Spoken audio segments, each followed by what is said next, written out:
Assalamualaikum warahmatullahi wabarakatuh. Selamat pagi siswa-siswa ibu kelas 9, khusus kelas 9A, B, C, D, dan E. Pada masa pandemi ini kita tetap melaksanakan protokol kesehatan.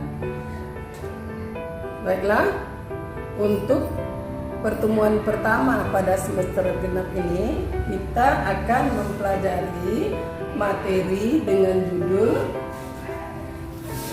transformasi.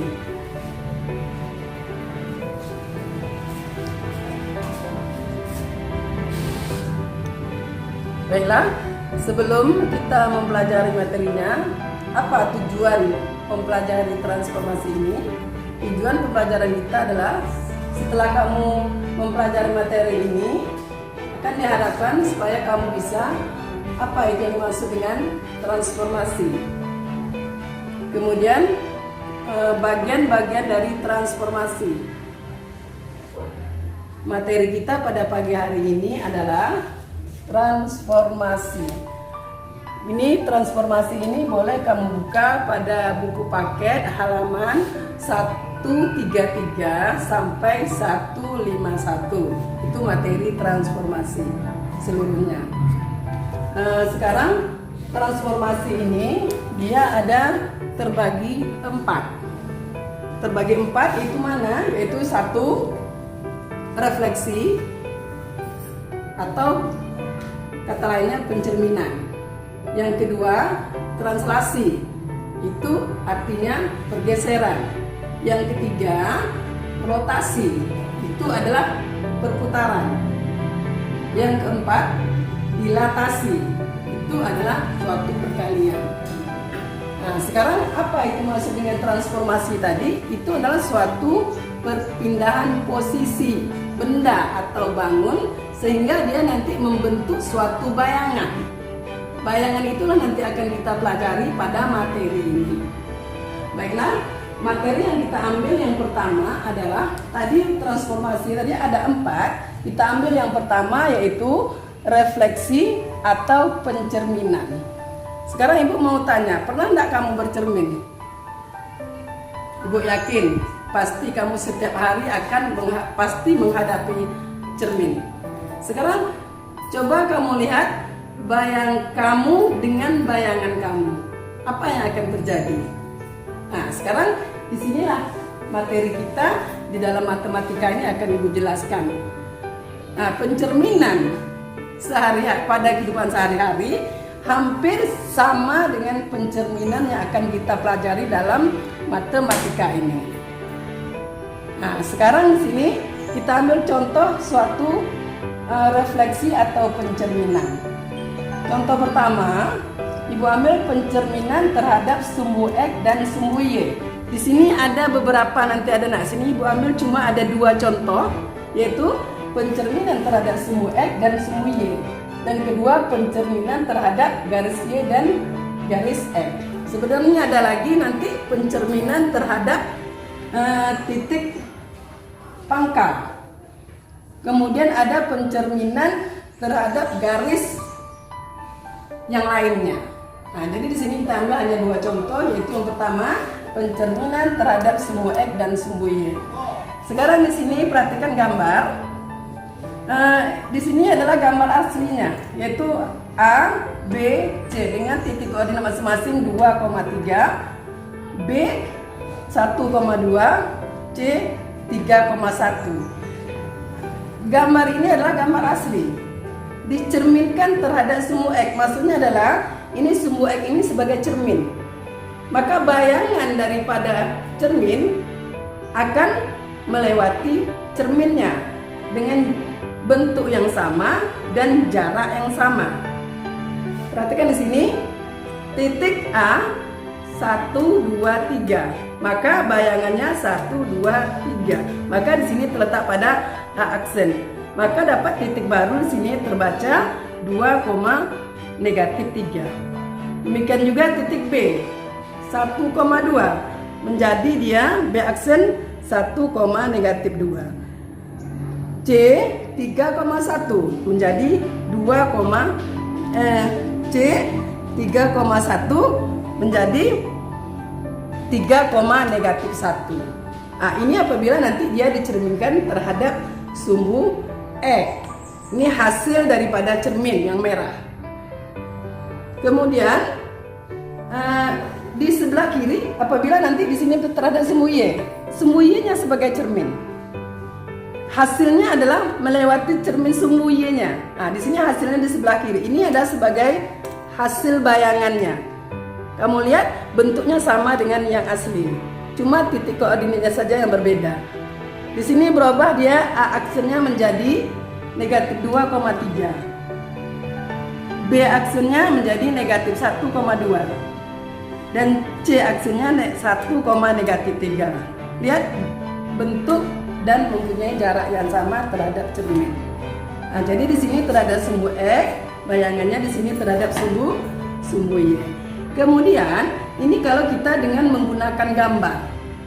Sekarang di sini ada dengan menggunakan rumus. Dengan menggunakan rumus kita berdasarkan hasil daripada gambar di atas. Kita perhatikan, apabila A, X, Y dicerminkan terhadap sumbu X, maka aksennya akan berubah menjadi X, -Y. Cuma Y-nya kita ganti dengan negatif. Nah, jadi kalau misalnya A 2,3, maka bayangannya adalah 2,-3, hanya menambah negatifnya saja. Nah, demikian juga misalnya titik B. Kalau titik B-nya 1,2, maka bayangannya adalah nanti sini hanya berubah menjadi 1,-2. Sekarang bos, boleh kami isi nanti di sini, yang kosong boleh kami isi sendiri. Ya, demikian juga nanti titik C-nya. Nah, demikian juga nanti kalau kita buat titik yang baru sama. Kalau titik yang lain akan kita ketahui pada soal. Ini kalau dia pada sumbu X. Kemudian kalau pada sumbu Y, yang mana yang apakah ada perubahan? Yang sumbu Y di sini A, X, Y dicerminkan terhadap sumbu X. Jadi di sini A aksennya adalah negatif X, Y.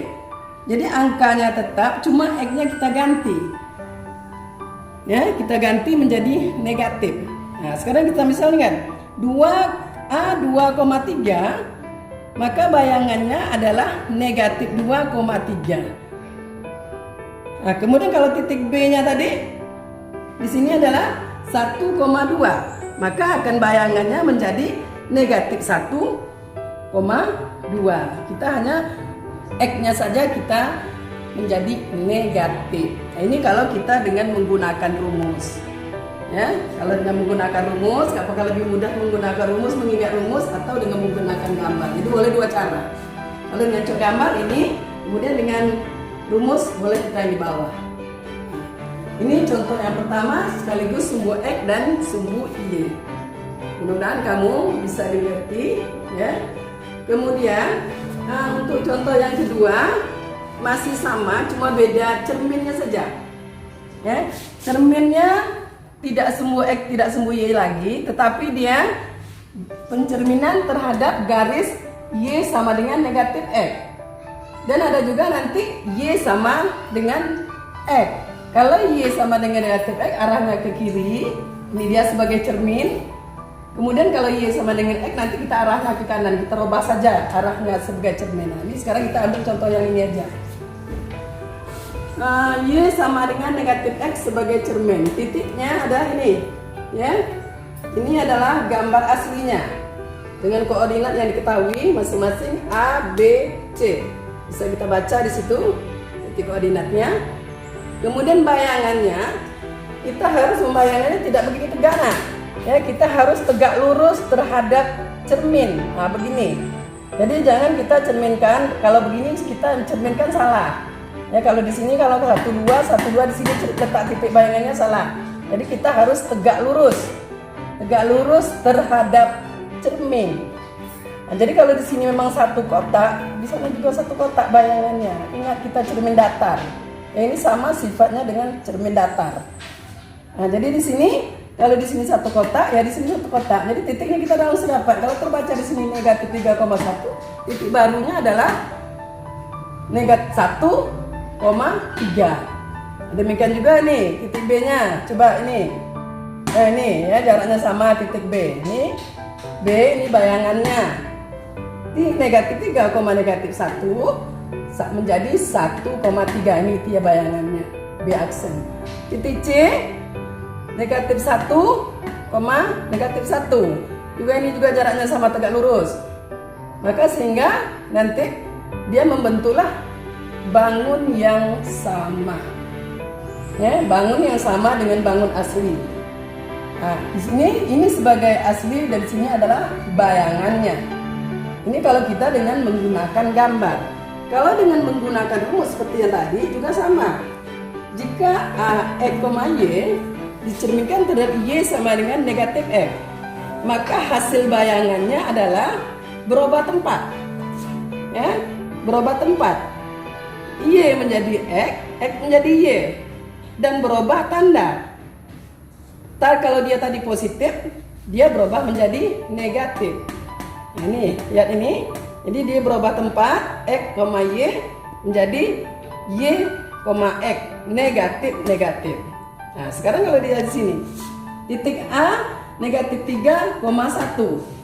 Berubah tempatnya menjadi 1,3. Jadi di sini tadi positif menjadi dia negatif. Di sini jadi negatif, dia menjadi positif.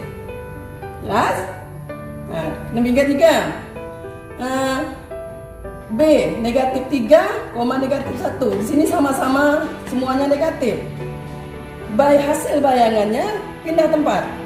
1 menjadi 3, 1 ke X dan 3 ke Y. Jadi 1,3. Oke, yang satu lagi. Negatif 1, negatif 1. Bayangannya adalah, karena di sini juga negatif 22, berarti bayangannya adalah 1,1 positif. Jadi di sini kita menggunakan rumus sama seperti yang di sini tadi.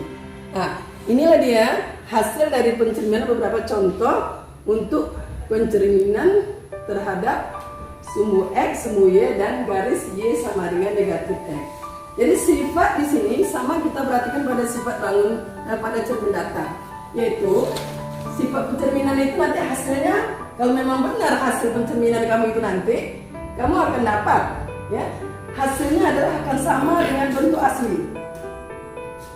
Akan sama dia dengan bentuk asli, kemudian jaraknya juga akan sama dengan dari jarak cermin, gambar sama, jaraknya sama. Kemudian dia yang ketiga adalah saling berhadapan, tidak saling membelakang, ya. Kita bercermin, kita contohkan kita bercermin. Kita bercermin, makin kita menjauh dari cermin, kita makin jauh. Kita makin dekat dengan cermin, pasti kita makin mendekat. Nah, jadi di situ sifat bangun datar sama dengan di sini. Jadi kalau kamu nanti pada tugas benar, kamu akan jumpa seperti ini. Ya, itu yang terjadi pada sifat-sifat pencerminan atau refleksi. Ya, nah ini. Nah, Ibu rasa inilah yang dapat Ibu jelaskan untuk materi kita pada hari ini. Nanti untuk lebih jelasnya sebagai bahan kamu boleh baca pada buku paket tadi pada halaman 133 sampai 151. Buka buku paket kelas 9. Nah, kemudian untuk tugas kamu ini berhubungan dengan refleksi pencerminan ini, tugas kamu adalah buka halaman latihan 31, halaman 149 sampai 59, nomor 1 dan 3. Nomor 1 dan 3, berarti hanya 2 saja di situ. Tugas kamu nomor 1 dan nomor 3. Nanti Ibu kalau butuh kurang jelas nanti yang halaman itu nanti Ibu share di grup, ya, supaya lebih apa.